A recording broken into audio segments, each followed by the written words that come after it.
આજે સુરેન્દ્રનગર લોકસભાની ચૂંટણી અંતર્ગત વિરમગામ વિધાનસભાના વિરમગામ શહેરની આ વિસ્તૃત પાર્ટીના કાર્યકર્તાઓ, શહેરના નામાંકિત ડોક્ટરો, વકીલો, સમાજના શ્રેષ્ઠીઓ, જે તે મહિલાઓમાં ચાલતા યુવક મંડળ, મહિલા મંડળ અને આ પરિચય બેઠકમાં આપણી વચ્ચે અહીંયા ઉપસ્થિત જેમના પર માનનીય નરેન્દ્રભાઈ મોદી સાહેબે સેવા કરવાની ભાવ સાથે સેવા કરવાની જેમને તક આપી છે એવા આપણા લોકસભાના ભાજપના ઉમેદવાર શ્રી ચંદુભાઈ સિહોરા, આપણી વિધાનસભાના પ્રભારી જેમણે મહેસાણા જિલ્લા ભાજપના પ્રમુખ તરીકે કામ કર્યું છે એવા માન્ય નીતિનભાઈ, વિરમગામ શહેર ભાજપના પ્રમુખ માન્ય નરેશભાઈ, વિરમગામ નગરપાલિકાના પ્રમુખ માન્ય કામિનીબેન, આ વિધાનસભાના સંયોજક માન્ય યોગેશભાઈ, જિલ્લા ભાજપના ઉપપ્રમુખ માન્ય દીપકભાઈ, જિલ્લા ભાજપ મહિલા મોરચાના પ્રમુખ માન્ય પ્રીતિબેન, અહીંયા મોટી સંખ્યામાં ઉપસ્થિત સૌ ભાઈઓ બહેનો, આપ સૌનું હૃદયના ભાવથી હાર્દિક સ્વાગત કરું છું, સૌને વંદન કરું છું. મને અભિનંદન આપવા જોઈએ આપ સૌને કે ઉનાળાની આ ભયંકર ગરમીમાં આપ સૌ લોકોએ સમય કાઢીને, ત્યાં રવિવાર છે અને બધા જ પ્રતિષ્ઠિત વ્યક્તિઓ રવિવારે આરામ કરતા હોય પણ આજે છતાં પણ તમે લોકોએ ચિંતિત થઈને શહેરની ભારતીય જનતા પાર્ટીની ટીમે અને ફરી એકવાર આપણા ગુજરાતના પનોતા પુત્ર શ્રી નરેન્દ્રભાઈને આ દેશના પુનઃ પ્રધાનમંત્રી બનાવવાના ભાવ સાથે તમે અહીં આવ્યા છો એ બદલ ફરી એકવાર તમને સૌને ખૂબ ખૂબ અભિનંદન પાઠવું. સાથીઓ, આ ચૂંટણી એ એક માત્ર વ્યક્તિને જીતાડવા માટેની ચૂંટણી નથી. મને આજે કહેતા આનંદ થાય અને એવા અનેક ચહેરાઓ જેને 1985 જનસંઘથી માંડીને ભારતીય જનતા પાર્ટીની મજબૂતી સુધી કામ કર્યું છે અને તમારા બધાના પ્રયાસોથી આપણે આ દેશની અંદર વર્ષો પછી પૂર્ણ બહુમત સાથે ભાજપની સરકાર બનાવી છે. અને ત્યારે આ માત્ર એક વ્યક્તિની ચૂંટણી નહીં, પરંતુ આવનાર દિવસની અંદર દરેક સીટ ઉપર, દરેક બૂથ ઉપર, દરેક ગામમાં માનનીય નરેન્દ્રભાઈ મોદી ચૂંટણી લડે છે એવા ભાવ સાથે આપણે લોકોએ સાથે મળીને મહેનત કરવાની છે. અને વિરમગામ શહેર એ વર્ષોથી ભારતીય જનતા પાર્ટી સાથે જોડાયેલો અહીંયા વર્ગ છે. આપણે બધા લોકો જાણીએ છીએ કે એક સમયમાં વિરમગામની અંદર શું પરિસ્થિતિઓ હતી. આપણે બધા જાણીએ છીએ કે દર અઠવાડિયે એક છમકતો વિરમગામની અંદર થતો, પણ તમારા બધાના આશીર્વાદથી જ્યારે 2001 ની અંદર નરેન્દ્રભાઈ રાજ્યના મુખ્યમંત્રી બન્યા અને એ પછી આપણે બધા જાણીએ છીએ કે વિરમગામમાં સુખ, શાંતિ અને સમૃદ્ધિ સ્થપાઈ છે. અને એમાં જો કોઈનો સૌથી મોટો રોલ હોય તો ભારતીય જનતા પાર્ટીના કાર્યકર્તાઓને અભિનંદન સાથે આપણે બિરદાવવાનું પણ કામ કરી. આપણે 2014 પહેલા દરેક પેપરના જ્યારે સવારમાં અનેક પેપરો વાંચીએ એટલે પહેલા જ પેજ ઉપર એવું આવે કે મુંબઈમાં સિગરેટ બોમ્બ વિસ્ફોટ થયો, હૈદરાબાદમાં બોમ્બ વિસ્ફોટ થયો, જયપુરમાં બોમ્બ વિસ્ફોટ થયો, અનેક સિવિલિયન્સ એટલે કે સામાન્ય લોકો મરી ગયા. પણ 2014 પછી આ દેશની અંદર એક પણ બોમ્બ વિસ્ફોટ નથી થયો જેની અંદર કોઈ સામાન્ય નાગરિકને મરવું પડ્યું. આ સુરક્ષાનો જો કોઈ ભાવ આપ્યો હોય તો નરેન્દ્રભાઈ આપ્યો.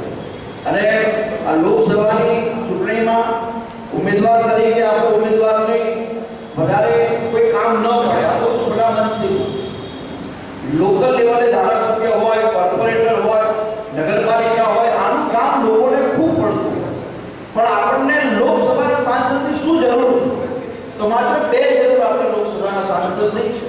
વિરમગામમાં માટે ઉમેદવાર શ્રી આપના ધ્યાને મૂકીએ કે વિરમગામ વાયા વિરમગામ તરીકે ઓળખાય. વિરમગામનું રેલવે સ્ટેશન એ સૌરાષ્ટ્ર પ્રવેશદ્વાર અને વિરમગામ તમામ ટ્રેનો સૌરાષ્ટ્ર જતી હોય કે મુંબઈ જતી હોય વિરમગામ થઈને જાય. ઘણીવાર એવું થતું હોય છે કે અમારા વિરમગામની અંદર એવા અનેક એમટીએસ પાસ ધારકો છે જે અહીંયા રોજે રોજ અમદાવાદ અપડાઉન કરીને નોકરી ધંધા અર્થે જતા હોય છે. અને ત્યારે સૌથી વધુ અમારે જો સાંસદની જરૂર પડતી હોય તો ટ્રેનોના સ્ટોપેજ માટેની જરૂર પડતી કે ભવિષ્યની અંદર કોરોના જેવી પરિસ્થિતિ ભગવાન કરે ન આવે, પણ કોરોનાની પરિસ્થિતિ કે પછી વિરમગામમાં અનેક ટ્રેનોનો સ્ટોપેજ નથી, જેના કારણે ચાંદોડિયાથી આવતા લોકો માટે, અમદાવાદથી આવતા લોકો માટે ટ્રેનોની અવરજવર ખૂબ મુશ્કેલ થઈ ગઈ. તો અમારી આપને એ જરૂરિયાત કાયમ રહેશે. આમ તો મારે અભિનંદન આપવા જોઈએ માન્ય નરેન્દ્રભાઈને કે આપણું વિરમગામ રેલવે સ્ટેશન 40 કરોડ રૂપિયાના ખર્ચે પુનઃ નવું બની રહ્યું છે. અને કામકાજ ચાલુ થયું છે. જે લોકો રેલવેના રેગ્યુલર આવર જવર કરતા હોય એને ખ્યાલ હશે 40 કરોડ રૂપિયાનું કામ. એટલે અત્યારે મોટી ઉંમરના લોકોને સીડી ચડવી પડે. આપણી સીડી પર એટલી હાઈટ વાળી છે, પછી તો પેલી એલિવેટર સીડી આવે છે, ઉભા હોય એટલે ઉપર જવાય. એટલે અમારે અહીંયા ખૂબ તકલીફ હતી કે મોટી ઉંમરના લોકો પહેલા પ્લેટફોર્મથી બીજા પ્લેટફોર્મ જવું હોય, સામાન હોય તો ખૂબ તકલીફ પડે. પણ માન્ય નરેન્દ્રભાઈએ 40 કરોડ રૂપિયા આપણે વિરમગામના રેલવે સ્ટેશનના નિર્માણ માટે આપ્યા છે, તો એની અનેક સુવિધાઓ આપણે બધાને મળવાની. બીજું આપણે બધા જાણીએ છીએ કે વંદે ભારત ટ્રેન પણ આપણને વિરમગામમાં સ્ટોપેજ મળ્યું. એના કારણે અનેક લોકોને જે દ્વારકા જવું હોય, આમ અમદાવાદ જવું, અમદાવાદથી સુરત જવું હોય, તમને નવાઈ લાગશે કે અમદાવાદથી સુરતનું અંતર માત્ર 2.5 કલાકમાં પૂર્ણ થાય વંદે ભારત ટ્રેનમાં. નો ડાઉટ એનું ભાડું છે, પણ એની સુવિધા પણ આપણને એક પ્રકારે સુંદર આપેલી. તો આ જે સેન્ટ્રલના કામો છે, એ કામોને આપણે વધુ શક્તિથી આગળ વધે એ પ્રમાણે કામ સાથીઓ કરવું. બીજી એક વાત, આપણે સાંસદને શું જરૂર પડે? આમ તો આપણે બધા જાણીએ છીએ રોડ, રસ્તા, ગટરના પ્રશ્નો આ બધી એક લોકલ લેવલની સમસ્યાઓ, પણ સૌથી મોટી આપણે વિરમગામમાં જો કોઈ મદદની સાંસદની એટલે કે સેન્ટ્રલ ગવર્નમેન્ટની જો કોઈ જરૂર હોય તો એ છે મુનસર તળાવના ડેવલપમેન્ટ. એટલે કે મુનસરનું જે તળાવ છે એ પુરાતત્વ વિભાગ દિલ્હીમાં આવે, એટલે આપણે અહીંયા કોઈ રાજ્ય સરકારની મંજૂરીથી ન થઈ શકે. એની મંજૂરી રાજ્ય સરકાર કરતા પણ મહત્વની છે સેન્ટ્રલ ગવર્નમેન્ટ. તો મુનસર તળાવના ડેવલપમેન્ટ માટે પણ આપણને સાંસદની ખૂબ જરૂર પડશે. આ નાના 2-4 મુદ્દાઓ હતા તમારા ધ્યાને મૂકવા માંગીએ છીએ. અમારી આપ સૌને ખાસ વિનંતી, વિરમગામનું મતદાન ખૂબ ઓછું થાય, કેમ કે લોકો બહાર રહે છે, ઉનાળો હોય, કેમ કે મહાલક્ષ્મી કોટના લોકોને છે મતદાન કરવા કેવીસાય આવવાનું, આ તરફના આપણા બધા વિસ્તારના લોકો હોય એ લોકોને હાઈસ્કૂલ સુધી છે જવું પડે, એટલે મતદાન ખૂબ ઓછું થાય. કઈ વખતે 2,80,000નું મતદાન હતું વિરમગામ વિધાનસભા, 2019ની લોકસભાની વાત કરું, અને મતદાર માત્ર 1,60,000, એટલે કે 1,20,000 લોકો મત જ નથી નાખતા. હવે 1,20,000 જે મત છે એમાંથી આપણે પ્રમાણે 20,000 લોકો વિરમગામની બહાર રહે, તોય વધ્યા 1,00,000. આપણે પ્રમાણે 40,000 કોંગ્રેસના, તો 60,000 આપણા મત તો નખાયા. મારી બધાને વિનંતી છે, આ વિધાનસભાની ચૂંટણીમાં આપણે જોરથી કામ કરતા હોઈએ, પણ આ ચૂંટણી નરેન્દ્રભાઈને પુનઃ દેશના પ્રધાનમંત્રી બનાવવા માટે તો ખરી, પણ દેશને વિશ્વના નકશા ઉપર પ્રથમ ફલક ઉપર જો પહોંચાડવું હોય તો મતદાન સૌથી વધુ થાય, વધુમાં વધુ લોકોને મતદાન મથક સુધી પહોંચાડીએ અને વધારેમાં વધારે લીડ આપણી વિરમગામ શહેરમાંથી નીકળે એવા પ્રયાસ સાથે આપણે બધાએ કામ કરવું છે. તમારા બધા પાસે આ આશા અને અપેક્ષા સાથે આજે ઉમેદવારની હાજરીમાં આપણે લોકો અહીંયા ભેગા થયા છે. એટલે બધાને ગઈ ચૂંટણીનું થોડું ધ્યાન દોરી દઉં કે 2019ની લોકસભાની ચૂંટણીમાં વિરમગામ શહેર 6,000 મત પ્લસ 6,000 મત. આપણો એવો પ્રયાસ, મારો નહીં, આપણા બધા જ લોકોનો, કે આપણે આવનારા દિવસમાં વિરમગામ વિધાનસભાની અંદર વિરમગામ શહેર એટલે કે નગરપાલિકા જે વિસ્તાર છે એને મિનિમમ 15,000 થી 17,000 પ્લસ કરવાનું. અને એ કરવા પાછળ જો કોઈ શક્તિ લાગશે તો એ આપણા બધાની શક્તિ લાગશે. અહીંયા ડોક્ટરો છે, વકીલો છે, કરિયાણાની દુકાન સાથે જોડાયેલા વેપારી સાથે જોડાયેલા લોકો છે. મારી બધાને વિનંતી છે કે તમારી શક્તિનો ઉપયોગ ચંદુભાઈ શિવરાજ ચિતાળવામાં એક નરેન્દ્રભાઈને ફરીથી પ્રધાનમંત્રી બનાવવા લાગે એવી વિનંતી તમને બધાને કરી રહ્યા છે. અને એટલા માટે હું મહિલા મોરચાને પણ વિનંતી કરું, મહિલાની અમારી ટીમને પણ વિનંતી કરું કે 1-2 દિવસ પછી સાંજના સમયે, સવારના સમયે ડોર ટુ ડોર પ્રચાર આપણો મોટી સંખ્યામાં થાય એવો પણ આપણે સૌ લોકોએ પ્રયાસ કરવો જોઈએ. ડૉક્ટર મિત્રોને વિનંતી કરું, આયુષ્યમાન ભારત અંતર્ગત અનેક લોકોની મફતમાં સારવાર થાય છે, તો આપના માધ્યમથી એ લોકોને આ બાબતે જાગૃત કરીને એ લોકોને ભારતીય જનતા પાર્ટી તરફ પ્રેરણાઈને આગળ વધે અને સહયોગમાં આવે એવો પણ સૌએ સાથે મળીને પ્રયાસ કરવો જોઈએ. બીજું તમારા બધાના ધ્યાને એક વાત મૂકવા માંગુ છું, ટીવી મીડિયાના માધ્યમથી અલગ અલગ સંદેશાઓ આપણી સમક્ષ આવતા. હવે તમે એવું વિચારો, ગઈકાલની જે ઘટના કહું કે ભારતની અંદર પહેલી એક એવી લોકસભા હશે કે જે બિનહરીફ થશે, સુરત. કોંગ્રેસના પદોનો ફોર્મ જ નથી.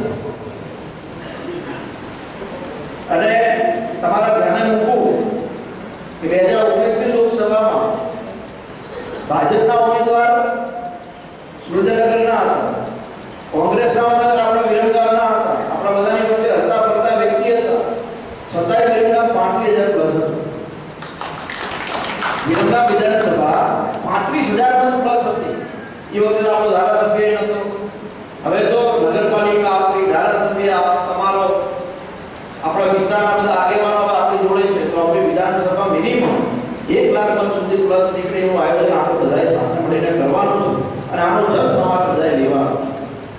લોકસભા જીતવાના છે, 26 માંથી 26 સીટ આવવાની છે, નરેન્દ્રભાઈ ફરીથી પ્રધાનમંત્રી બનવાના છે, તમારા બૂથમાંથી સારા મતો નીકળવાના છે, તો જસ તમે લોકો લો એવી વિનંતી તમને બધાને. જસ જીવાનો છે, અમે લોકોએ મહેનત કરી, અમે લોકોએ કામ કર્યું અને જસ અને મહેનત જો આપણે લઈશું તો મને જરૂર વિશ્વાસ છે કે આપણે અનેક કામો સારી રીતે કરી શકીશું. સવા વર્ષનો ટૂંકો ગાળો હતો, ધારાસભ્ય તરીકે આપણે લોકોએ ચૂંટીને મોકલ્યા છે.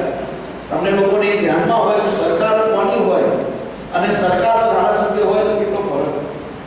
આપણે વિરમગામ વિધાનસભાની અંદર અનેક વિકાસના કામો, ખુલ્લી ગટરને પેક કરવાના કામો, નવું ટાવર બનાવવાના કામો, નવી ત્રિવેશની ગટર લાઈનના કામો, ગયા પછી દરવાજા પછી ઉઠાગઢ સુધીના ફોરલેન રસ્તાનું કામ હોય, બધા જ કામો મંજૂર થયા છે. ચૂંટણી પછી એના કામો શરૂ થઈ જશે દેખાવા. તો તમે બધા લોકો વ્યક્તિગત પોતાની જવાબદારી લઈને સમાજના જે પ્રમુખ હોય એમને પણ વિનંતી કરું કે આ ચૂંટણીમાં નાત, જાત, પક્ષ, પાર્ટી આ બધું જોયા વગર રાષ્ટ્રહિતમાં નરેન્દ્રભાઈને મતદાન થાય એ જોવાનું. અને આ બધું જો આપણે લોકો કામ કરીશું પરિસ્થિતિ આપણા બધા માટે ખૂબ સારી થશે. એક તમારા બધાના ધ્યાન ઉદાહરણ મૂકવા માંગુ છું. ટીવીમાં બધું ચાલતું હોય એટલે એક થાય આવું ચાલે તો શું થશે. ગુજરાતમાં નવનિર્માણ આંદોલન પછી જો કોઈનું સૌથી મોટું આંદોલન તો અમારું હતું, તો આને કોઈ હલાઈ નથી શકતું.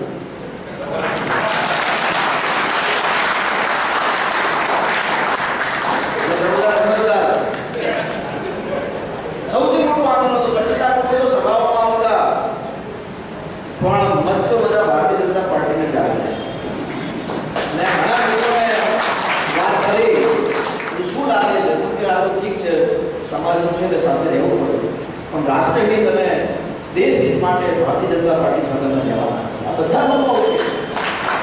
અને બીજું ઉદાહરણ, જ્યારે 1998માં રાજપા ભાજપા થયું ત્યારે શંકરસિંહ વાઘેલા અલગ થઈ ગયેલા, દેશ રાજ્યમાં સરકાર પડી ગઈ, અનેક આગેવાનો શંકરસિંહ સાથે જતા રહ્યા, પછી અનેક ગામોમાં એન્ટ્રી જ નથી લાગી.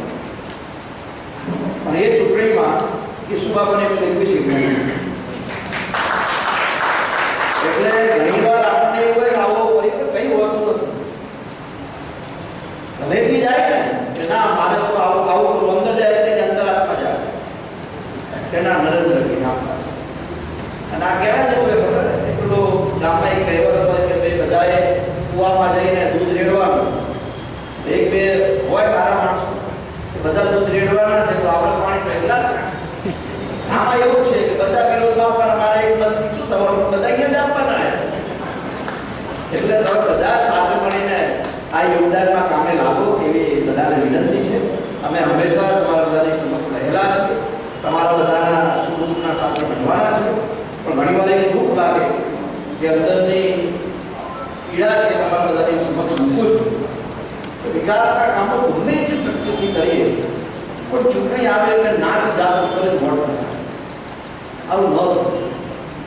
મારી આ બધાને એટલા માટે વાત કે આપણે બધાએ આટલા બધા વિકાસના કામો કરવા છે, આટલું બધું મહેનત કરીએ છીએ. લોકોને કોઈ સેશનના કામ હોય, લોકોને મામલતદાર કચેરીના કામ હોય, કોઈને ખેડૂત કરાયનો દાખલો પડે 15,000 રૂપિયા આપણે ફોન કરીને ખેડૂત કરાયનો દાખલો આપી દે. પણ ચૂંટણી આવે એટલે વિચાર તો પડી જાય કે આ તો મારા સમાજનો છે, આ તો ફલાણા સમાજનો. રાષ્ટ્રહિતથી મોટી કોઈ શક્તિ નથી, કોઈ સમાજ નથી. તમારી બધાને વિનંતી છે કે બધા કચકચાવીને આ ચૂંટણીમાં લાગીએ અને આપણા ઉમેદવારના ફેવરમાં, એટલે કે ચંદુભાઈ શિવરાજ આપણા ભાજપના ઉમેદવાર છે, એના ફેવરમાં મતદાન થાય એવી આ બસો પાસે અપેક્ષા રાખું છું. અને આવનારા દિવસમાં દરેક મહિલા મહિલા જે આપણા વિસ્તાર છે, ગોળો છે, તેના યુવા શક્તિ સાથે પણ હું રૂબરૂ બેઠકો કરીશું. અને આપણે મતદાનને 7 તારીખે છે તો આપણે એવો પ્રયાસ કરવો છે કે સવારે 11 વાગ્યા પહેલા બધા જ ગોળો બધા વિસ્તારોનું મતદાન થાય એવી ટીમો તૈયાર કરવી છે જે ઘરે ઘરે જઈને આપણે વડીલો હોય, આપણી માતા બહેનો હોય, પરિવારના લોકોને લાવીને મતદાન કરે. અને આમાં તમારા બધાનો સહયોગ મળે એવી આશા રાખું છું.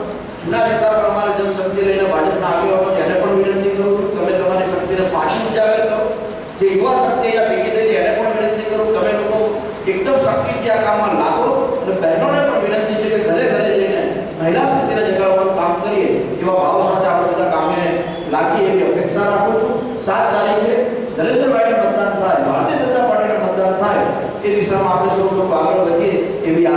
પુનઃ એકવાર ઉમેદવાર શ્રી વિરંગામ વધાર્યા છે. આપણે 4 તારીખે રોડ શો કે મોટી સભાનું આયોજન વિરંગામમાં કરી રહ્યા છે, પણ લોકસભાના ઉમેદવારને આખો વિસ્તાર બધી જગ્યાએ ફરવું અઘરું પડતું હોય છે. એટલે અમે એવું વિચાર્યું કે કી પોઈન્ટ સાથે એમની બેઠક થઈ જાય, ગામના મુખ્ય લોકો સાથે બેઠક થઈ જાય, એ બાબત સાથે ઉમેદવારને અહીંયા લાવ્યા હતા. પુનઃ એકવાર આપ સૌનો ખૂબ ખૂબ આભાર. જય હિન્દ, જય ભારત. ખૂબ ખૂબ આભાર.